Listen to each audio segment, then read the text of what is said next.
दिल्ली में 10वीं और 12वीं जमात की तालीमी सरगर्मियों का आज से आगाज हो रहा है। आज दिल्ली के नायब वजीर आला मनीष सिसोदिया ने स्कूल का दौरा किया और सूरत हाल का जायजा लिया। हुकूमत की जानिब से जरूरी क्लासेस, प्रैक्टिकल, प्रोजेक्ट और काउंसलिंग के लिए स्कूल खोलने की इजाजत दी गई है।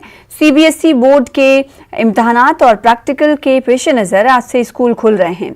वालिदैन की रजामंदी से तलबा को स्कूल बुलाया जा सकेगा, यानी जब तलबा स्कूल जाएंगे तो उनके हाथ में वालिदैन की परमिशन का लेटर भी होना चाहिए। स्कूल अमले और तलबा को कोरोना गाइडलाइन पर अमल करना लाजमी होगा। ख्याल रहे कि कोरोना वबा के फूट पड़ने के बाद गुज़िश्ता साल 16 मार्च से दिल्ली में तमाम स्कूल बंद थे, ताहम इस दौरान ऑनलाइन क्लासेस चल रही हैं।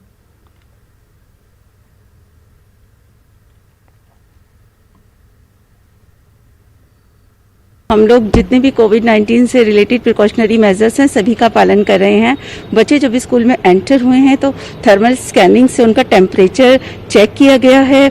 अगर मास्क नहीं है तो बच्चों को मास्क प्रोवाइड करवाया गया है और इसके बाद उनको साथ हैंड सैनिटाइज कराने के बाद फिर क्लासेस के अंदर एंट्री दी गई है। क्लासेस के अंदर भी हमने ध्यान रखा है कि सोशल डिस्टेंसिंग के साथ बच्चे बैठें। सर, मुझे सच्ची बताऊं, मुझे बहुत अच्छा फील हो रहा है अपने टीचर्स से मिलके, अपने फ्रेंड्स से मिलके, और मुझे स्कूल आके बहुत ज़्यादा अच्छा लगा है। जिस तरह से आप देख रहे हैं कि कैसे बिठाया हमको थोड़ी दूर रह के, और बहुत सारी गाइडलाइंस भी दी हैं कि थोड़े मिनट बाद हमको अपना हैंड सैनिटाइजर करना है, मास्क लगा के रखना है और अपने फ्रेंड से थोड़ी सी दूरी बना के रखनी है।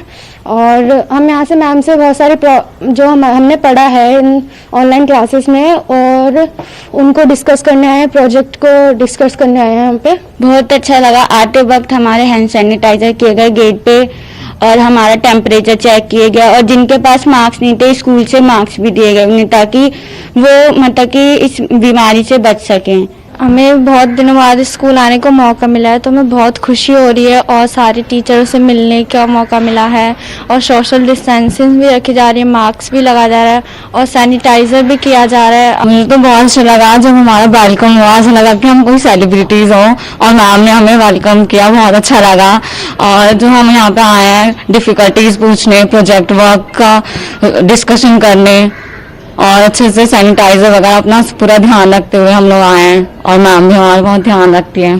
पढ़ाई जो हमसे थोड़ी डिफिकल्टी हो रही थी वो हम क्वेश्चंस करने आए मैम से, और बहुत अच्छा लग रहा है। सब टीचर्स को देख के और डिस्टेंसिंग से हम अच्छे से कर रहे हैं, सैनिटाइजर कर रहे हैं, टेम्परेचर देख रहे हैं हमारा। सब चीज़ का इंतजाम, गर्ल्स मास्क और सैनिटाइजर वगैरह सब दे करके भेजा बच्चे को अंदर, और फिर टीचरों ने उनका ध्यान रखना है बच्चे का। हम लोग तो घर से गेट तक छोड़ सकते हैं ना, बाकी का ध्यान तो उन्होंने ही रखना है। फोन पे तो पढ़ नहीं पाते हैं बच्चे, स्कूल खुल गए, बहुत अच्छी बात है। ये बीमारी घटती है, बहुत बढ़िया बात है। बच्चों के लिए भी बड़ा मुश्किल का समय रहा है, पर मुझे खुशी है कि स्थितियां अब नियंत्रण में आई हैं, और अभी भी पूरी तरह से नियंत्रण में नहीं है, इसलिए पूरे स्कूल तो नहीं खुले हैं, लेकिन 10वीं और 12वीं की बोर्ड की परीक्षाओं के लिए बच्चों की थोड़ी तैयारी हो सके, उनके प्रैक्टिकल हो सके, उनके प्रोजेक्ट सबमिट हो सके, उनकी काउंसलिंग हो सके, क्योंकि अचानक एक साल से घर पे बैठे हुए बच्चे को आप परीक्षा हॉल में बिठा देंगे 4 मई को जाके, वो भी खराब होगा, उसके साथ अन्याय होगा। तो थोड़ा बहुत काउंसलिंग इनकी हो जाए, तो इसके लिए आज से 10वीं और 12वीं के लिए स्कूल खुले हैं, और उम्मीद करते हैं कि सोशल डिस्टेंसिंग का पालन करते हुए अगर ये सब स्कूल हमारे चल जाएंगे, गवर्नमेंट के भी और प्राइवेट भी, तो धीरे धीरे चीज़ें बैक टू नॉर्मल होंगी और बच्चों की पढ़ाई भी थोड़ी पटरी पाएगी और कोई ऐसा अनटोवर्ड इंसिडेंट नहीं घटेगा। उधर राजस्थान में कोरोना वायरस की वजह से बंद तालीमी इदारे तकरीबन 10 माह बाद आज से खुल रहे हैं। 10वीं और 12वीं की क्लास 9:30 से 3:30 बजे तक होगी, जबकि 9वीं और 11वीं की क्लास सुबह 10 बजे से शाम 4 बजे तक होगी। स्कूल स्टाफ और तलबा को कोरोना गाइडलाइंस पर अमल करना लाजमी होगा।